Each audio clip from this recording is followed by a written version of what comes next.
नमस्कार बच्चों।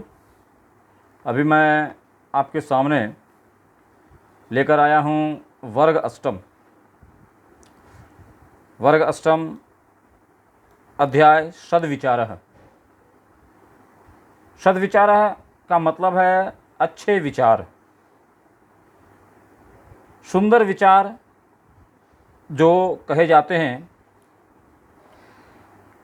और आज लॉकडाउन के समय में मैं बहुत ही क्लिष्ट हो रहा हूं कि बच्चों के सामने क्लास नहीं कर पा रहा, परंतु इस बात की खुशी है कि चलो किसी रूप में न किसी रूप में बच्चों को ज्ञान तो प्रदान किया जा रहा है।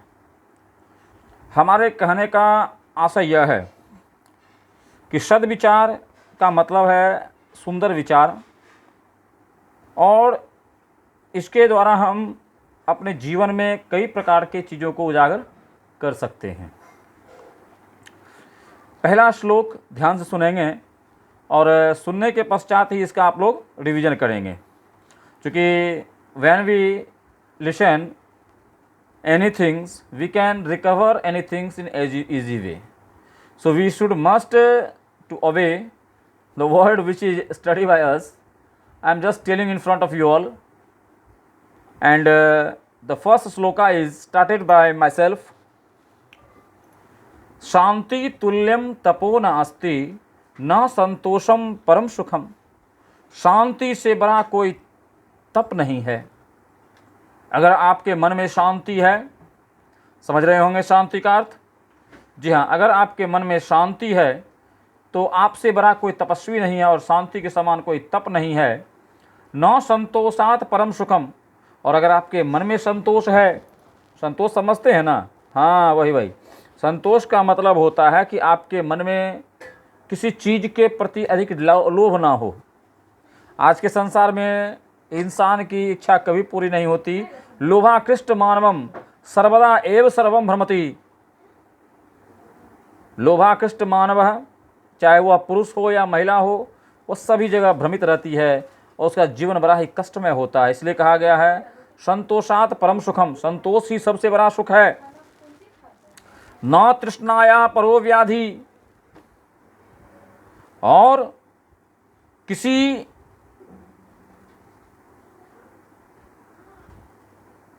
के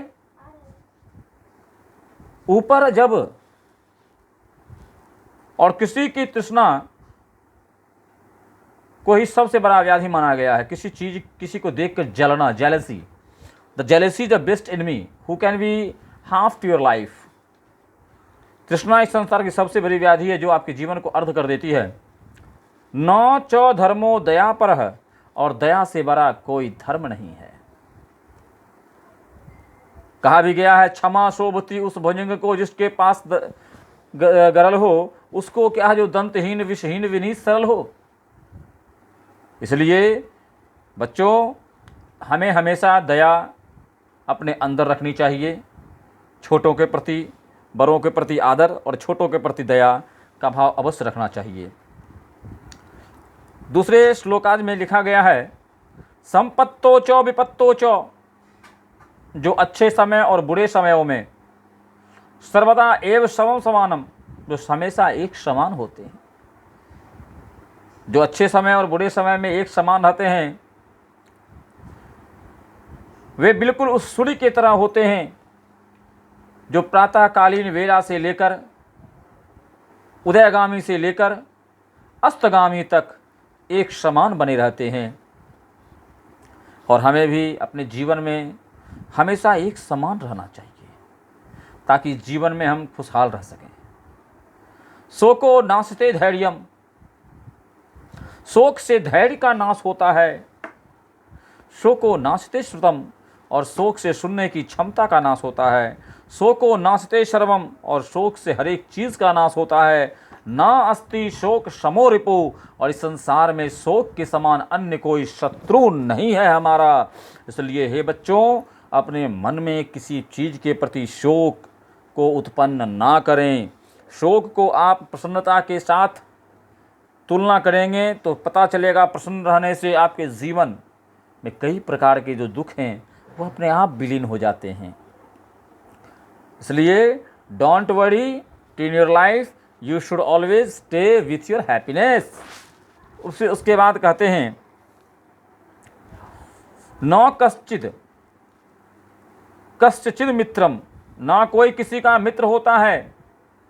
लोग कहते हैं ना, मैंने पहले ही कहा बच्चों से, बार बार मैं आप लोगों से कक्षा में कहता हूँ, nobody is your friend, nobody is your enemy, they are always your classmate. कोई हमारा सहपाठी हो सकता है, परंतु कोई हमारा मित्र और शत्रु कदाचित नहीं हो सकता। व्यवहारेण जायन्ते मित्राणि विपवस्तथा।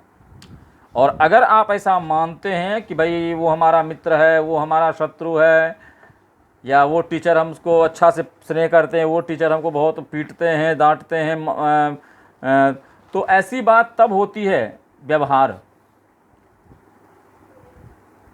अगर आपका अच्छा है तो सभी आपको प्रेम करेंगे, और व्यवहार अगर आपका थोड़ा सा अपने प्रति निकृष्ट है, अच्छा नहीं है, उसे हम बुरा नहीं कह सकते, क्योंकि बुरा कहना सबसे बुरा काम है।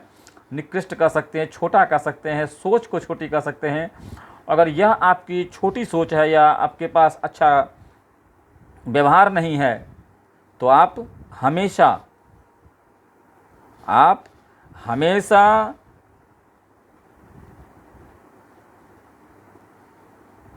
सोचते रहते हैं।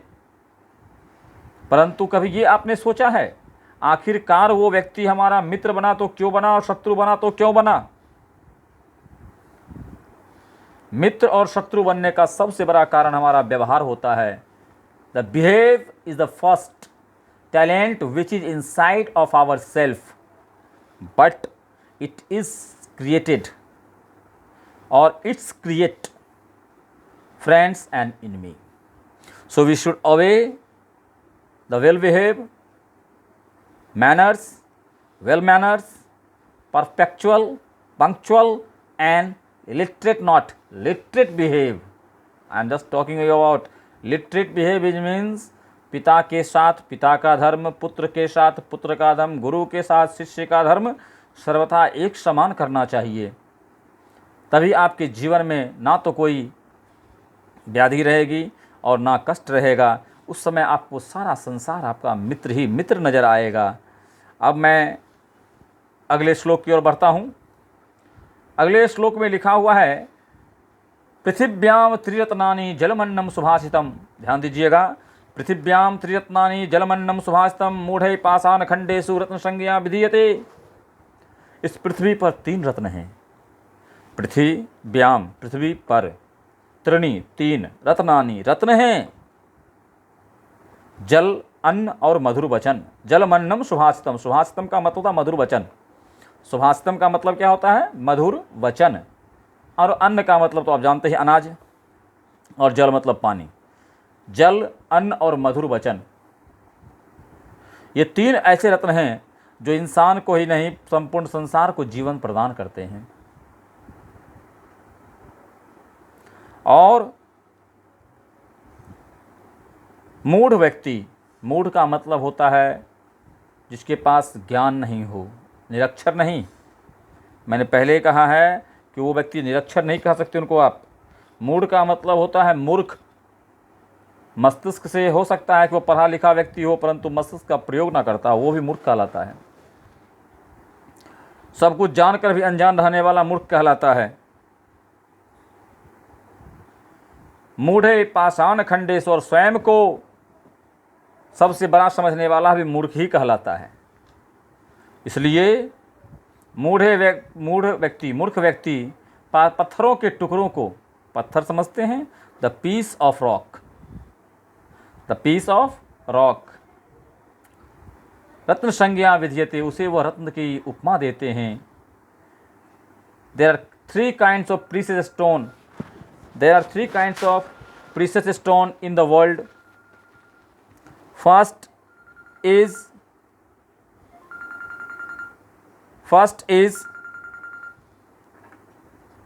water, second is grains, and third is sweet sound. Speak well. And the foolish person is always understood. The piece of rocks is known as the precious stone in the world. So it is not well for the persons who follow this type of words in my view. And again मैं अगले श्लोक पर आता हूँ, प्रारंभते न खलु विघ्न भेन निश्चय। जो नीच व्यक्ति होते हैं वो प्रारंभ में ही विघ्न को देखकर डर जाते हैं। जो क्षुद्र व्यक्ति होते हैं वो प्रारंभ में ही संकटों को देखकर डर जाते हैं, और अगर प्रारंभ में नहीं डरते तो मध्य में उस कार्य को छोड़ देते हैं, अर्थात बीच बिचाव में ही वो कामों को त्याग देते हैं। विघ्ने पुनरपि प्रतिहन्यमानः, और बार बार विघ्न आएगा। आप याद रखिए, जब आप किसी रास्ते में चलते हैं आपके जीवन में संकट तो आते रहेंगे, इसको देख के बिल्कुल भयभीत नहीं होना है।